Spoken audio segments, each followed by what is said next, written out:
క్షేత్రస్థాయి క్రీడాకారుల్లో ఉన్న ప్రతిభను వెలికితీసేందుకే సీఎం కప్ 2024 టోర్నమెంట్ నిర్వహిస్తున్నట్లు టీపీసీసీ సభ్యులు నాగ సీతారాములు తెలిపారు. కొత్తగూడెం రామచంద్ర డిగ్రీ కళాశాల ఆవరణంలో గురువారం రాత్రి kho kho, basketball, boxing, karate, swimming, power lifting, yoga విజేతలకు స్పోర్ట్స్ అధికారి Parandhamareddy, school games secretary Naresh తో కలిసి టీపీసీసీ సభ్యులు నాగ సీతారాములు బహుమతులు ప్రదానం చేశారు. ఈ సందర్భంగా విజేతలకు అభినందనలు తెలియజేసిన ఆయన జిల్లాలో క్రీడాకారులకు అన్ని విధాలుగా సహాయ సహకారాలు అందించి రాష్ట్ర, జాతీయ స్థాయిలో సత్తా చాటేందుకు అధికారులు ప్రణాళికలు సిద్ధం చేయాలన్నారు. క్రీడాకారులకు ప్రోత్సహించేందుకు సీఎం రేవంత్ రెడ్డి నేతృత్వంలోనే కాంగ్రెస్ ప్రభుత్వం సిద్ధంగా ఉందని, అందుకు అనుగుణంగా భారీ ఎత్తున నిధులు కేటాయించి క్రీడలను ప్రోత్సహిస్తుందని నాగా సీతారాములు అన్నారు. ఈ కార్యక్రమంలో జిల్లాలోని ఫిజికల్ డైరెక్టర్లు, కోచ్లు, క్రీడాకారులు, తల్లిదండ్రులు పాల్గొన్నారు.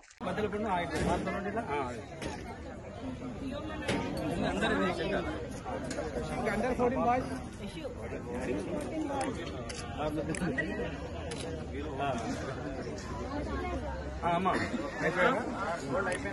गोल्ड गर्ल्स సార్ ఇప్పుడు boys subscribe my channel under 14 boys madam ఎట్లండి గాయతేజ్ ఎవరు పక్క ఎవరు అదానా నీ పేరు విశ్వక్సేన నువ్వే